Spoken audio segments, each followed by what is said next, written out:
Bismillahirrahmanirrahim. Assalamualaikum warahmatullahi wabarakatuh. Perkenalkan, nama saya Jepdi Rianson. Selamat datang di channel saya. Dan kali ini kita akan membahas tentang materi investasi. Nah, ini merupakan di beberapa kelas ini. Ini merupakan mata kuliah makroekonomi yang diampu oleh Bapak dosen saya, yaitu Bapak Dr. Alphonse Satrianto, SEP. Investasi, objek sosial dari investasi terampil seharusnya untuk mengalahkan kekuatan gelap waktu dan ketidaktahuan yang menyelimuti masa depan kita. Nah, itu disampaikan oleh John Maynard Keynes. Nah, pengeluaran investasi itu adalah kunci di mana tidak hanya dalam pertumbuhan jangka panjang, tetapi juga digunakan dalam siklus jangka pendek. Dan karena komponen PDB itu yang paling tidak stabil, dan ketika pengeluaran untuk barang dan jasa turun selama resesi, dan sebagian besar itu biayanya itu disebabkan oleh penurunan investasi. Nah, selanjutnya kita akan masuk, ada 3 jenis pengeluaran investasi.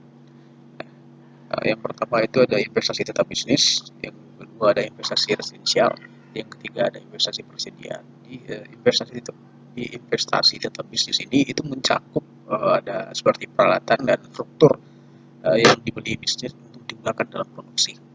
Dan yang kedua itu investasi residensial, dan investasi residensial ini mencakup perumahan baru yang dibeli orang untuk ditinggali dan yang dibeli tuan tanah untuk disimpan dan untuk disimpan atau untuk disewakan gitu. Mohon maaf, bukan untuk disimpan, jadi untuk disewakan gitu. Di investasi residensial itu perumahan atau mencakup perumahan baru yang dibeli dan ditinggali, dan setelah itu atau tanahnya, dan setelah itu disewakan. Sedangkan investasi persediaan mencakup barang-barang yang disisihkan oleh bisnis untuk disimpan, dan itu ada beberapa bahan baku, bahan-bahan perlengkapan atau barang atau dalam proses gitu, dan juga termasuk barang jadi. Lanjut, selanjutnya investasi tetap bisnis, dan kita tahu bagian terbesar dari pengeluaran investasi itu terhitung 3/4 dari total, terhitung sekitar 3/4 dari total investasi bisnis. Investasi tetap bisnis merupakan istilah bisnis yang berarti bahwa investasi ini adalah dibeli oleh perusahaan untuk digunakan dalam produksi di masa mendatang, atau dimaksud dengan tetap itu bentuk pengeluaran yang modalnya akan simpan untuk sementara waktu, atau seperti berlawan dengan investasi persediaan yang digunakan atau dijual dalam waktu singkat. Jadi model standar investasi tetap bisnis itu disebut dengan neoklasik atau model klasik. Dan ini neoklasik ini mengkaji tentang bagaimana manfaat dan biaya kepada perusahaan yang memiliki barang atau modal. Nah, selanjutnya kita akan masuk ke dalam harga sewa modal. Nah, di harga sewa modal ini sini menunjukkan equilibrium di pasar sewa untuk modal, untuk alasan yang baru saja dibahas. Produk marginal menentukan kurva permintaan atau kurva permintaan miring ke bawah, karena produk marginal mulai rendah ketika tingkat mulai tinggi, dan pada suatu saat jumlah modal dalam perekonomian adalah tetap, dan sehingga kurva penawarannya itu vertikal, dan harga sewa real modal itu menyesuaikan untuk penyeimbang antara penawaran dan permintaan. Dan dapat kita lihat juga harga sewa real modal itu disesuaikan untuk penyeimbangan permintaan modal dan ditentukan oleh produk marginal modal dan penawaran tetap. Ya, ini bentuk kurvanya. Dan selanjutnya kita akan bahas tentang penentu investasi. Penentu investasi di sini. Nah, investasi tetap bisnis itu sebenarnya bergantung pada produk marginal, biaya modal, dan jumlah nyusutan. Dan ini merupakan model ini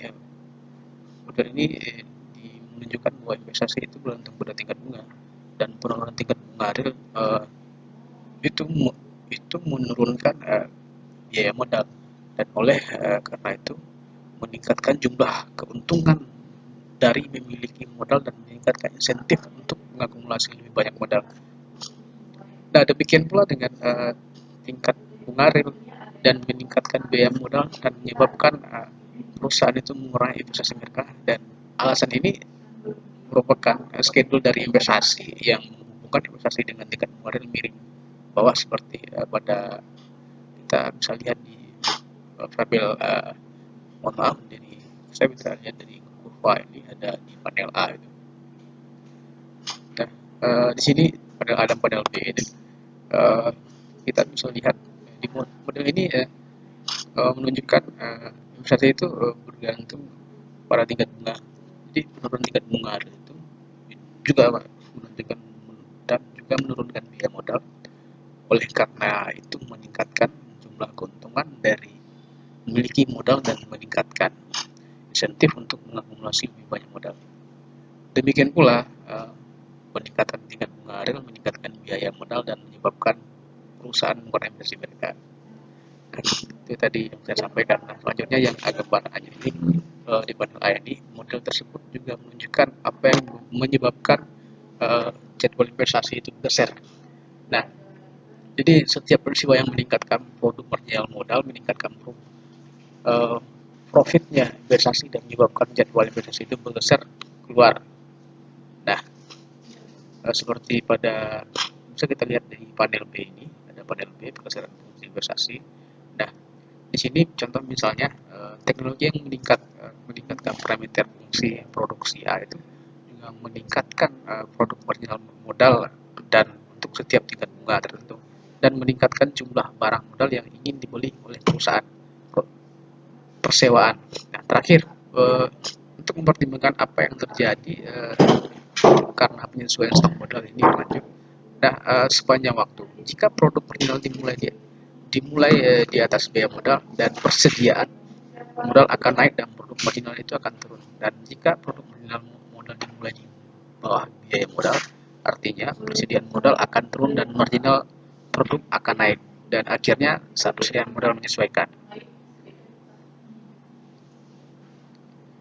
Nah, selanjutnya kita akan masuk kepada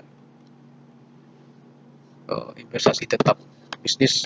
Itu ada pajak dan investasi. Kita tahu pajak dan investasi itu undang-undang perpajakan itu telah mempengaruhi bagaimana perusahaan insentif perusahaan untuk mengakumulasi modal itu dengan banyak cara. Ya. Terkadang ini kan pemerintah untuk bagaimana membuat kebijakan dan mengubah peraturan pajak untuk menggeser fungsi bagaimana fungsi investasi ini dan seharusnya, dan bagaimana untuk mempengaruhi permintaan agregat. Dan di sini dapat dipertimbangkan karena ada ketentuan-ketentuan yang paling penting dari perpajakan dan perusahaan, dan pajak pendapatan perusahaan dan kredit pajak investasi. Nah, di dalam pasar saham dan Tobin, Tobin itu pasar saham itu merupakan di mana saham itu memang diperdagangkan, dan sedang pembilang key disebut Tobin itu adalah nilai modalnya itu ekonomi, dan nilai modal ekonomi yang ditentukan oleh pasar saham itu. Dan artinya juga dapat dikatakan harga modal itu jika dibeli hari ini termasuk dalam kendala pembiayaan di kendala pembiayaan itu bagaimana kendala pembiayaan itu mempengaruhi investasi atau perusahaan, seperti kendala pinjaman atau mempengaruhi perilaku konsumsi rumah tangga. Jadi kendala pinjaman itu menyebabkan rumah tangga itu menentukan apa yang akan dikonsumsi mereka atas dasar pendapatan dan pendapatan mereka hari itu atau saat ini, daripada pendapatan permanen. Dan kendala dari pembiayaan itu menyebabkan perusahaan untuk menentukan investasi mereka atas dasar arus kas mereka saat ini daripada profit yang diharapkan. Jadi yang kendala pembiayaan atau batasan jumlah itu yang dapat mereka kumpulkan seperti di pasar keuangan. Pembiayaan kendala dapat mencegah perusahaan itu melakukan investasi yang menguntungkan. Jadi ketika perusahaan tidak dapat mengumpulkan dana di pasar keuangan, itu jumlah yang dapat dibelanjakan untuk barang modal atau barang modal baru itu terbatas pada jumlah yang diperolehnya saat ini. Dan betul, kendala pembiayaan itu mengalami perilaku investasi perusahaan seperti pada kendala pinjaman, mengalami perilaku konsumsi yang telah saya sampaikan tadi. Nah, kita akan masuk ke dalam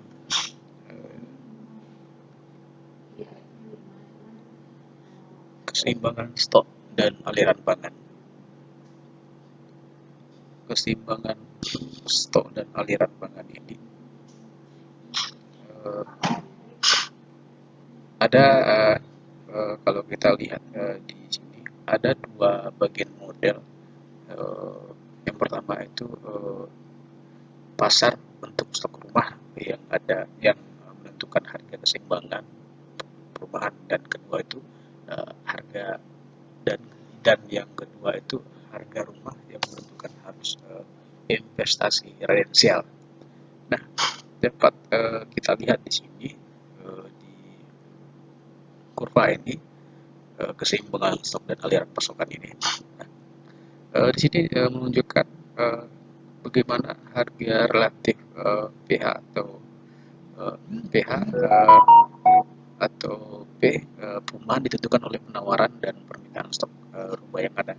Jadi, artinya setiap saat pasokan rumah tetap, dia mewakili stok ini dengan kurva pasokan vertikal dan kurva permintaan rumah itu miring ke bawah.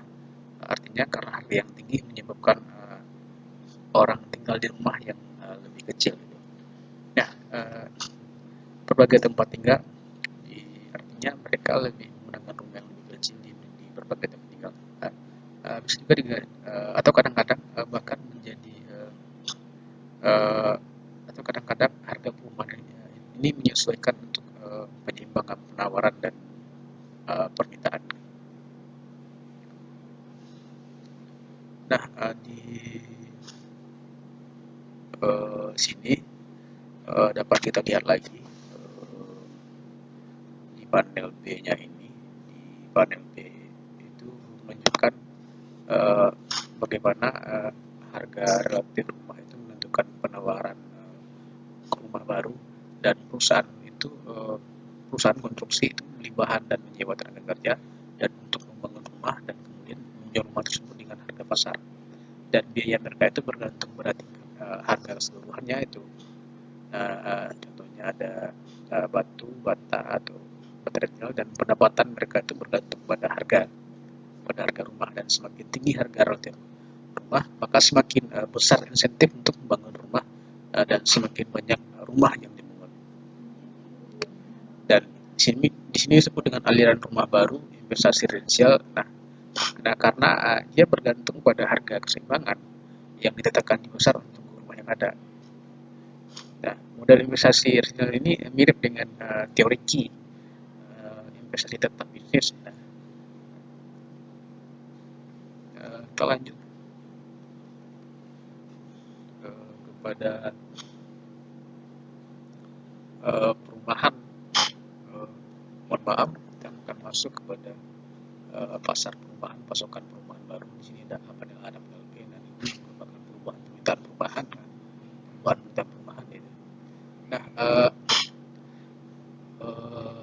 ketika permintaan akan perumahan itu bergeser, jadi harga equilibrium itu perubahan itu memang berubah, dan perubahan inilah pada akhirnya itu pada gilirannya itu akan mengaruhi investasi residensial. Sedangkan di kurva permintaan perumahan dapat bergeser karena berbagai berbagai alasan. Nah, ini disebut dengan ledakan ekonomi, itu meningkat meningkatkan pendapatan nasional, dan oleh karena itu permintaan akan perumahan itu akan meningkat. Uh, Lanjut, uh, karena itu akan mengaruhi pertambahan penduduk yang besar di perubahan permintaan perumahan itu akan mengaruhi pertambahan penduduk yang besar, dan mungkin karena ada imigrasi dan juga meningkatkan permintaan akan perumahan gitu. Ini dapat kita lihat di panel A-nya itu. Di sini menunjukkan bahwa pergeseran ekspansif dalam permintaan itu meningkatkan equilibriumnya. Nah, dapat kita lihat di kurva ini, karena di kurva ini itu peningkatan permintaan perumahan itu disebabkan oleh penurunan suku bunga, menaikkan harga rumah dan investasi residensial. Di panel B itu menunjukkan bahwa kenaikan harga perumahan itu meningkatkan investasi residensial. Nah, salah satu penentu paling penting dari permintaan perumahan adalah tingkat bunga real. Jadi memang banyak orang yang mengambil pinjaman untuk membeli rumah mereka atau hipotek untuk membeli rumah mereka, karena tingkat bunga adalah biaya pinjaman, bahkan segelintir orang yang tidak harus meminjamkan untuk membeli rumah, dan dia menganggap dan akan menanggapi suku bunga, karena suku bunga itu merupakan biaya peluang untuk menyimpan kekayaan mereka di rumah daripada mereka menyimpan di bank. Dan oleh sebab itu penurunan tingkat bunga itu meningkatkan permintaan perumahan dan harga perumahan dan investasi perumahan. Nah, selanjutnya kita akan masuk ke dalam alasan menyimpan persediaan. Jadi investasi persediaan gitu. Di investasi persediaan, jadi bisa dikatakan atau investasi inventaris. Inventaris itu barang-barang yang disisihkan oleh bisnis dan untuk disimpan pada saat yang sama itu dapat pada yang sama itu dapat diabaikan dan sangat penting gitu. Nah, artinya salah satu komponen pengeluaran terkecil itu rata-rata sekitar 1% dari PDB, dan yang sebagaimana volatilitasnya itu yang luar itu biasanya membuatnya menjadi pusat studi tentang fluktuasi ekonomi di investasi persediaan itu. Dalam resesi, perusahaan itu berhenti mengisi persediaan mereka saat barang dijual, dan investasi persediaan itu menjadi negatif.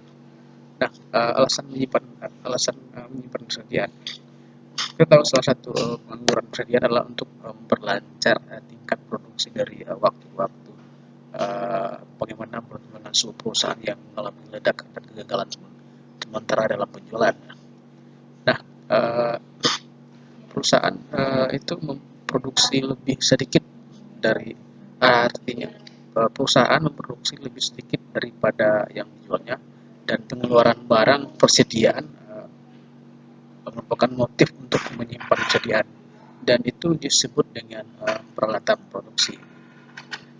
Nah, itu alasannya. Selanjutnya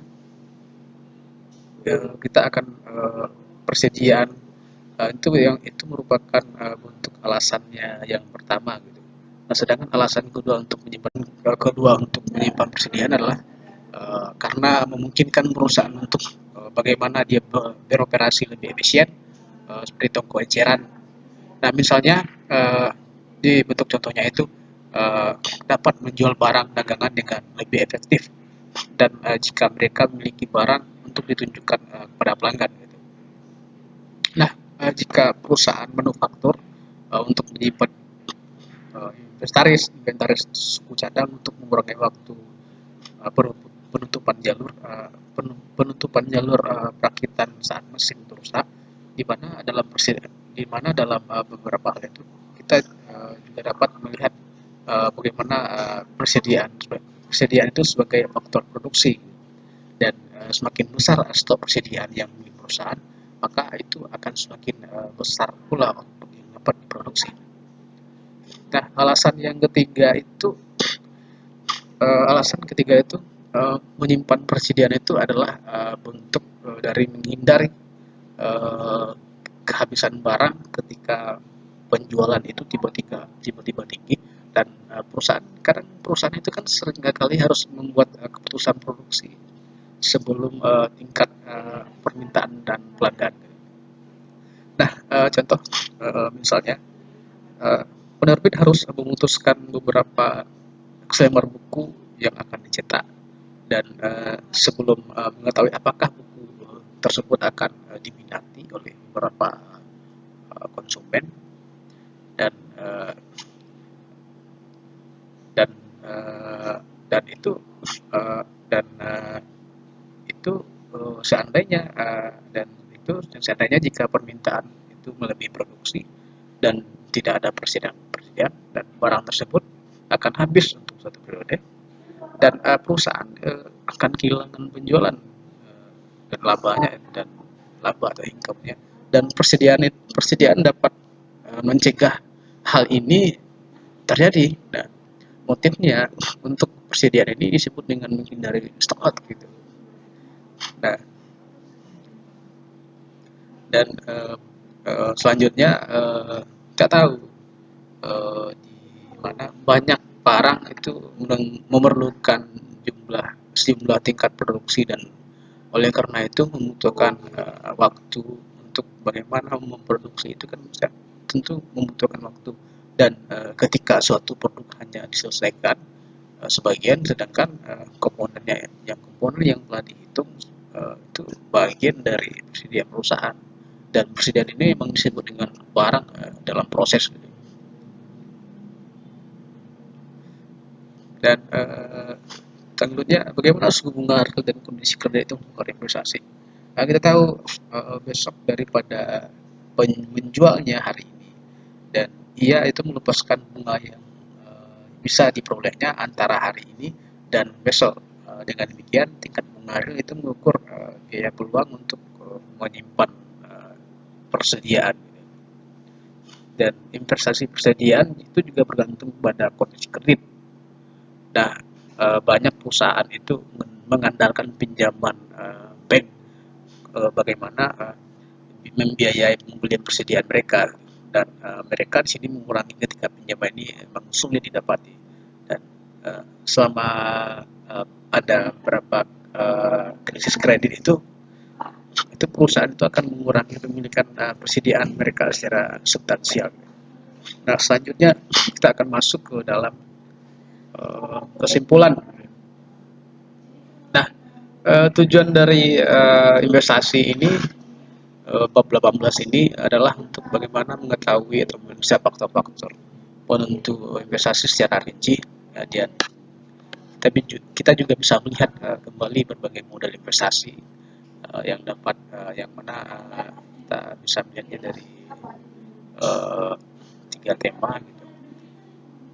Sebagaimana yang pertama itu bagaimana semua jenis pengeluaran investasi itu berbanding terbalik dengan tingkat bunga real, dan sedangkan bunga real yang lebih tinggi itu meningkatkan biaya modal bagi perusahaan yang berinvestasi dalam pabrik atau dalam peralatan, dan meningkatkan biaya pinjaman untuk pembeli rumah, dan meningkatkan biaya penyimpanan persediaan. Dengan demikian modal investasi yang dikembangkan itu menggunakan bahwa fungsi investasi yang telah digunakan seluruhnya. Yang kedua itu adanya berbagai penyebab pergeseran fungsi investasi, dari peningkatan dalam teknologi yang tersedia, meningkatkan produk modal marginal dan meningkatkan investasi tetap bisnis. Peningkatan jumlah penduduk meningkatkan permintaan akan perumahan dan meningkatkan investasi perumahan.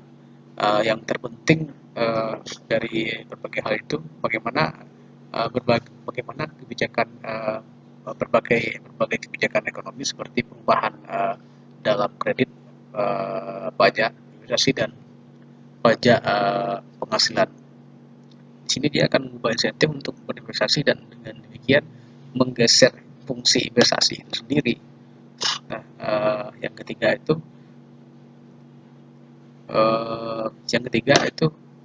kita mengharapkan investasi itu bagaimana mengharapkan investasi itu menjadi tidak stabil itu selama siklus bisnis. Nah, oleh karena itu pengeluaran investasi itu bergantung pada output perekonomian serta tingkat bunga dalam model bisnis neoklasik investasi tetap. Yang sebagaimana kesempatan kerja yang lebih tinggi itu dapat meningkatkan produk marginal modal dan insentif untuk berinvestasi, dan output yang lebih tinggi juga meningkatkan laba perusahaan dan demikian dapat melonggarkan kendala pembiayaan yang dihadapi beberapa perusahaan. Nah, selain itu pendapatan yang lebih tinggi itu meningkatkan permintaan akan rumah. Nah, yang pada akhirnya itu akan menaikkan dapat menaikkan harga rumah dan investasi residential, dan output yang lebih tinggi itu meningkatkan stok persediaan keinginan perusahaan dan ingin dimiliki perusahaan, dan bagaimana dapat merangsang investasi tersedia, dan bagaimana model ini memperkirakan bahwasanya ledakan ekonomi itu akan merangsang investasi dan resesi itu akan menekannya. Nah, itu yang makanya ini disebut dengan inilah yang dapat diamati. Nah, mungkin itu saja yang dapat saya sampaikan. Banyak maaf. Assalamualaikum warahmatullahi wabarakatuh.